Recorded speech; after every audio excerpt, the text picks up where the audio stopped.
This episode is proudly supported by OpenTable. Nearly 1/3 of diners are booking same day.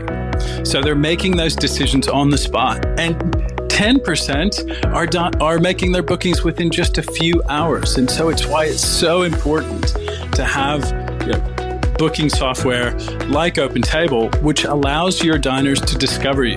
And so when restaurants are on platforms like OpenTable, they're much more likely to be discovered. We help diners to connect to restaurants. Ultimately, having technology, using technology, helps you to reattach to those diners. Experience the power of OpenTable. For an exclusive offer, visit restaurant.opentable.com.au/DITW. They're spoilt for choice here, John. They really are. And I think sometimes they don't realise that they're spoilt for choice. I think a lot of people kind of just assume that the rest of the world has the same sort of access to seafood, or the multitude of seafoods that we do here. And so they don't see it as special as it really is, which is a bit of a shame. But they are enthusiastic supporters of it when you kind of get in front of them and talk to them about it. Once we tell them the story behind it, they're right into it. This is the Fish Tales podcast. I'm John Susman. Martin Bosley is one of New Zealand's finest chefs and favourite culinary sons. He has worked in and owned a number of award-winning restaurants and is now running bespoke seafood distribution business Yellow Brick Road. With a food philosophy inspired by the wealth of great local ingredients, Bosley is a recognised leader in developing a broad, rich and exciting New Zealand cuisine. A cuisine that reflects a country of diverse, multicultural tastes and stellar produce. He's a fan of the heroic efforts of Kiwi winemakers, farmers, cheesemakers, and most of all, fishermen. Boz is one of the co-founders of Wellington's iconic City Market and a champion of the iconic New Zealand food festival, Wellington on a Plate. Moving from chef and restaurateur to fishmonger was a leap of faith for Bosley, whose eternal optimism and drive for excellence was at odds with the traditional operating mandate of many fishermen, but has been embraced by many as the fruit of his efforts are reflected in the returns fishermen are getting on the wharf. By his own admission, Boz loves fish and shellfish more than just about any other foodstuff. And there's nothing he enjoys more than catching his own fish and eating it straight away. Boz loves the New Zealand coastline because it allows him to eat according to the environment and the season. Like most Kiwis, Boz was immersed in the process of catching and cooking seafood from a very early age. I think it's always been a passion of mine. My early years of cooking were in sort of fine dining and then later on into brasseries. And you couldn't really get a lot of seafood in New Zealand at that time. It was pretty basic and a blank landscape. So, especially with the brasseries, it was sort of more offal and long lamb shanks and slow cooked meats and that sort of thing. But I just knew that I was like that seafood was I always got more excited by the sight of a piece of fish than I did about a piece of about a fillet steak coming in.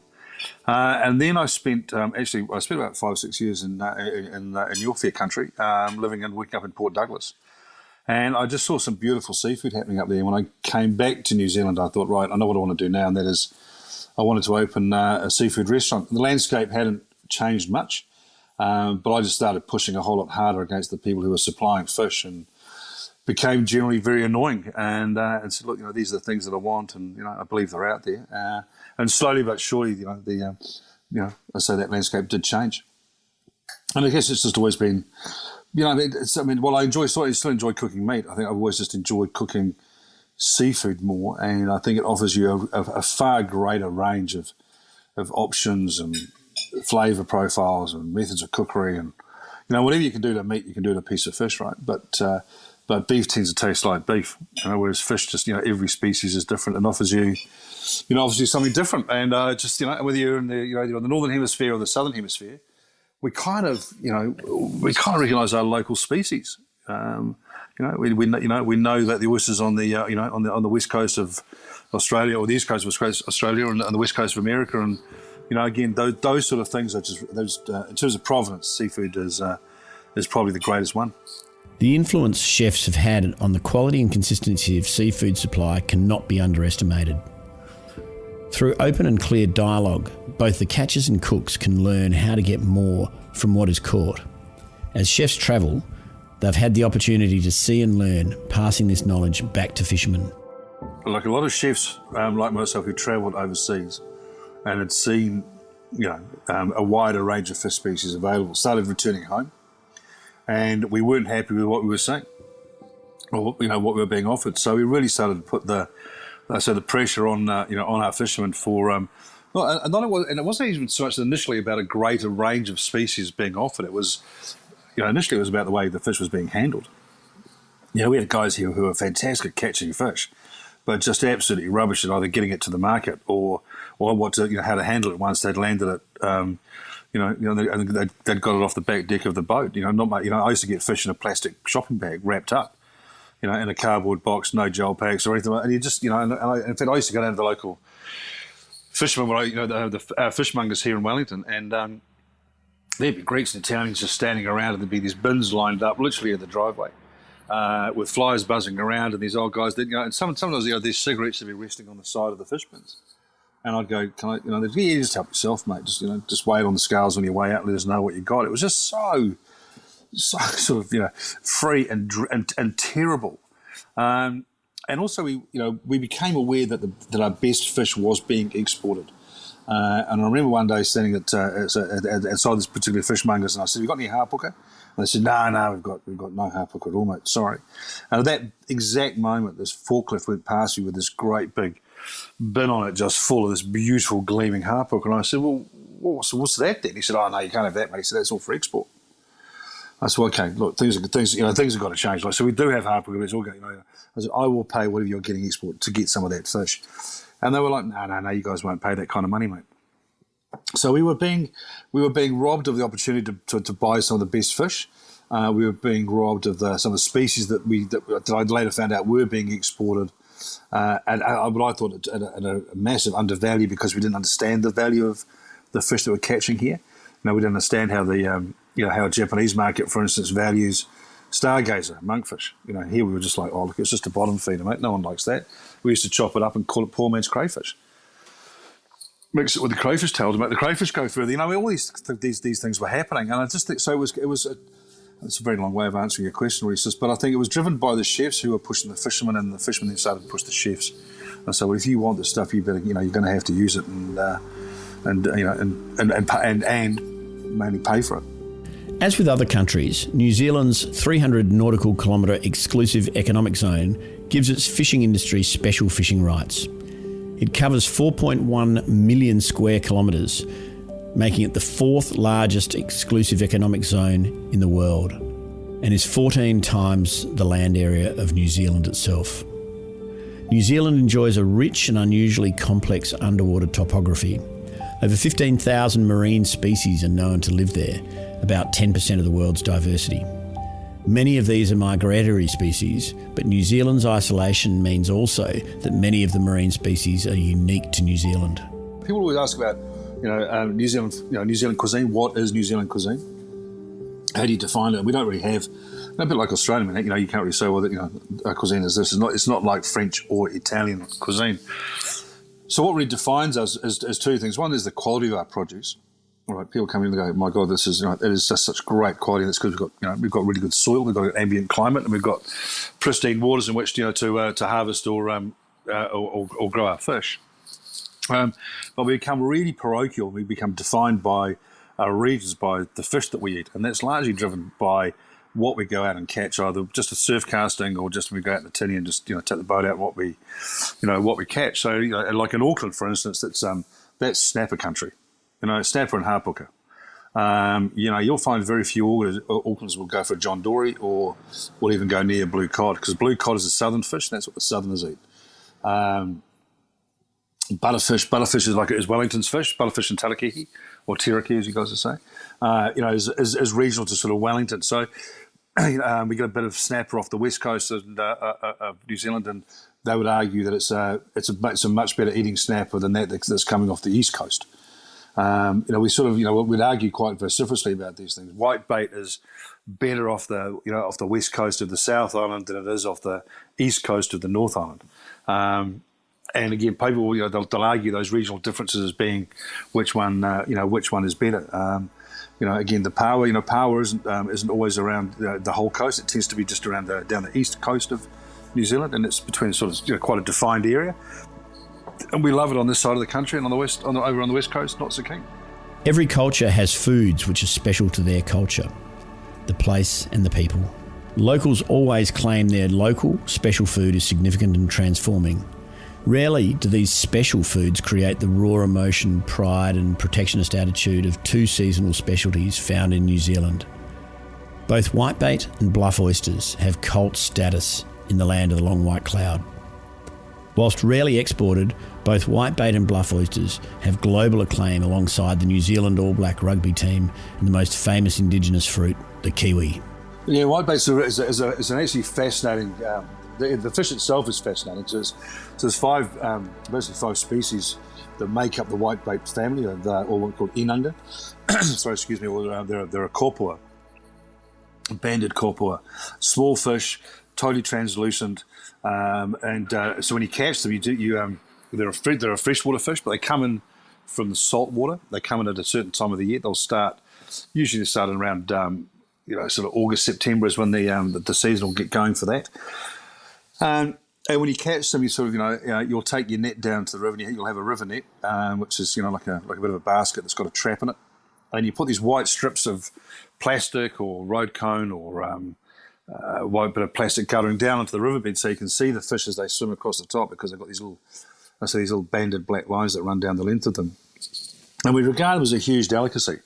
And it's the sort of fish that every man can catch, because you can just go down the river and throw a net in, and you put your little netting fence up around it, which is mandated by law as to how big that can be, and you'll claim your little spot on the edge of the river, and you'll pass away a day just.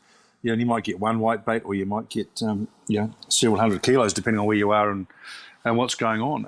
There's still no quota around it, which I find extraordinary. When everything else here is so carefully managed by the quota system, there's nothing around whitebait. I think that will change. There's rumours that's going to change, because urban development is having quite a profound effect upon the whitebait population. There's some that believe that it'll be extinct soon. So some think there should be a moratorium on the whitebait catching for the next couple of years, just to do some careful study on it. But we, it's so simple. There's again the camps are divided as to the best way of eating it. One is, do you put it into a fritter, and then you'll argue again as to how you make that fritter. Do you have egg whites in yours? Or do you use a whole egg? I mean, what are you doing, mate? You got flour in there? You don't put flour in there. You got baking powder in that, mate? No, mate. You're a charlatan. Or sautéed, which is just with a bit of flour, a bit of butter, and some would even argue that the one clove of garlic that I put in there is just heresy when I do it. And it's beautiful, and it's just, and we're not a nation of freshwater fish eaters here at all. We are saltwater fish. We all think that freshwater fish just tastes muddy, because it's just, we don't eat trout in this country because it's just like, it tastes like bugs, right? Bugs and mud. But whitebait's the one that gloves come off. We're all in there, and we'll be down there, fishing. My mother-in-law, mate, she was mad for it. She used to. This is a true story. My mother used to come hell or high water, no matter what the weather was. She would be down in the Waikanae River whitebaiting when the season started, and into her 80s, right? And one day there was this. I've got so many stories about it. One day there was this huge storm, massive storm, and I got home. And she said she'd been out whitebaiting, and I said, "What, on the river in this?" And she said, "Yeah." I said, "Jesus Christ!" I said, "There was no one else down there." She said, "No one else. I was the only one on the river. That's what made it so good." And I said, "How come you didn't get swept away in this?" And she said, "Oh no." So I was careful. So I tied myself to a tree on the bank, and she literally got a rope out, tied it around her waist, and tied it to the tree to make sure she wouldn't get swept downstream. That's how committed she was to getting whitebait that day. Mad, absolutely mad. And that's just whitebait stories abound, mate. It's a great little fish. So bluff oyster, I mean, it's the last wild dredge oyster on the planet. All other oysters tend to be farmed.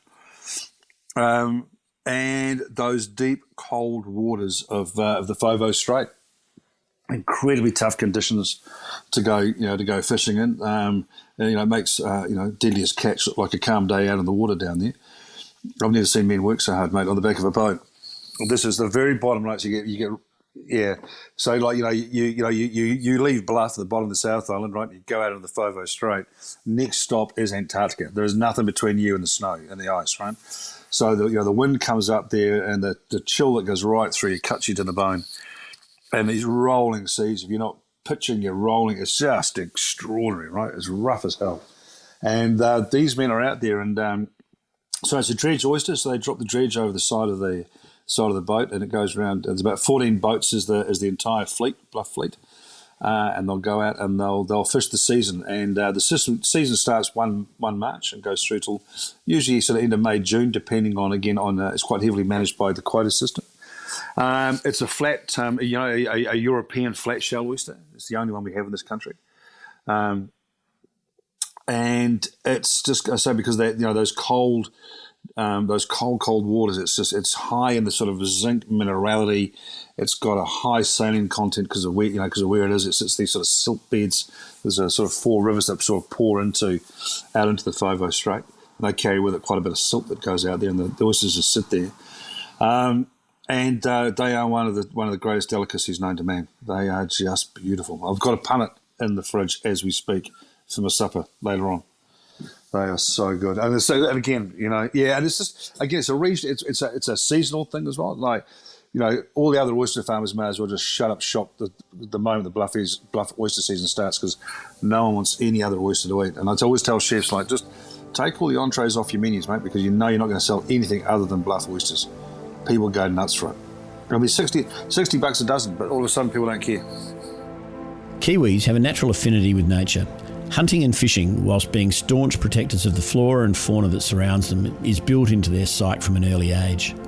Whilst foraging has become an on-trend phenomenon amongst the uber-cool chefs of the world, it's most commonly considered just a weekend at the batch for the average New Zealander. So much of this stuff is in that tidal zone, right? That you can just go out, you wiggle your toes in the sand, and you're going to come up with a fistful of tuatua or pipi or something. So it's just, it always used to make me laugh when I read about chefs overseas, like going, doing this whole new thing called foraging, and we're going to go and forage for our food. It's like we grow up doing that. We spend our weekends doing that. Like, foraging is not a new thing here, and so for the history of eating clams and whatever, we love it. I mean, family background is that the clams that get foraged in of a Saturday afternoon, and they get put in a bucket with a couple of crumbled wheat bix, and that would clean the clams out overnight, and the next day you're eating these beautiful clean clams. And then you've got somebody like Cloudy Bay Clams, of course, the Piper boys and what they've done, and they've just taken the whole thing to a whole new level of their clams are just beautiful. So they're just so clean. That's the tuatua and the diamond shell and the storms, big surf clams, with just each one, again, according to where it comes from, has got a different flavour profile, sort of more butterscotch or minerality to it. And we love them. We absolutely love them. The relationship between artisan, fisherman, distributor and chef is symbiotic. They need each other to foster and grow. The information flow in both directions ensures that the best seafood is treated in the best ways, both on the water and in the pan. Fostering the development of small fishes can be a labour of love, and often without direct reward. Without the input of the likes of Martin Bosley, many small fishers would not get the rewards they enjoy. Yellow Brick Road, for instance, the fish business that I manage, we're really keen advocates and supporters of those little artisan guys that are out there doing it. It's a inshore fleet, day boats, skipper and a deckhand going out there, and they're fishing for a few hours at a time or overnight, and coming in and landing that fish. And we're really big on supporting that, because it's not just about the quota management system is great, and it's about maintaining a sustainable level of fish supply, but sustainability also extends to the communities around that, right? And some of our greatest little towns, like Gisborne, like Bluff, New Plymouth, for instance, Whitianga up there, they were actually built around fisheries. And these the guys out of the Lee, Lee Fish and what they've been doing up there. These guys going out in their day boats, and just the big boys coming in with the trawlers. So we think it's really important to support them. Obviously, they have their issues, but we're in it for the long haul with them, and our aim has always been to work with them to get them to a gold star standard, really. As a 95% net exporter of seafood caught and grown in New Zealand, seafood's importance to the economy is significant. But this almost exclusive focus on export has meant that for a long time, the domestic market has been starved of both range and quality of seafood caught in its own local waters. These days, through the work of local seafood advocates like Martin Bosley, the range, quality and value of seafood offered to the domestic market has never been better. They're spoilt for choice here, John. They really are. And I think sometimes they don't realise that they're spoilt for choice. I think a lot of people kind of just assume that the rest of the world has the same sort of access to seafood, or the multitude of seafoods that we do here, and so they don't see it as how unique or as special as it really is, which is a bit of a shame. But they are enthusiastic supporters of it when you kind of get in front of them and talk to them about it. Once we tell them the story behind it, they're right into it. And most of our guys, especially who we work with, they want to know the story and they want to know the provenance of it, and they want to know, the name of the boat. They want to meet the guy if possible. They want that connection back through to, I want to know, can you tell me about the guy that caught the fish? Because that sort of stuff used to be airy-fairy, right? But now also, they're using it as a selling tool to talk to their guests about it, because their guests are actually asking them that question now, because they're reading food magazines that tell them to ask those questions.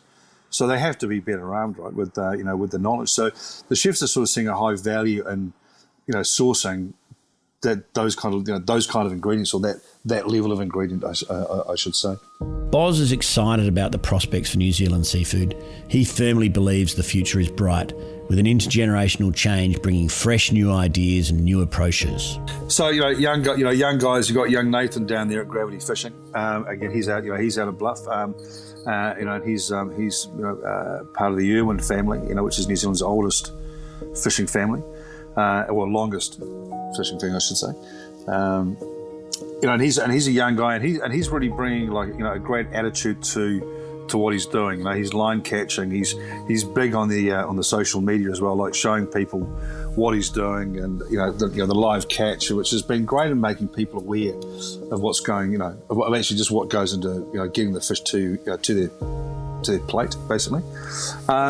Some of the fishermen are getting out of it because the young folk don't want to get into it, but we are seeing a high level of enthusiasm of young people that want to get in and they want to change what's been going on. Like the whole idea of trawling. Because of course the young people go, they're focused on sustainability, right? That's the language they've grown up speaking, and they go, look, what Granddad was doing and what Dad was doing ain't going to work anymore, and we need to modernise this whole thing up. So it's a really exciting time here, I think, in terms of those smaller fishing families. With the young folk coming through and getting actively involved in what's going on and changing the way they do things. Very exciting. The New Zealand seafood scene is dynamic and changing, underpinned by some of the single largest fisheries in the world, run by large corporate fishing companies. There is also an emerging next generation of catcher and grower who are harnessing the natural Kiwi hunter-gatherer approach with new levels of quality and communication. It is indeed exciting times in the land of the long white cloud.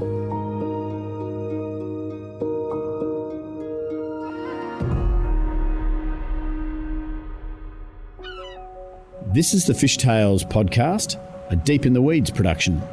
I'm John Susman. Stay tuned for more tales from beneath the surface of the seafood world.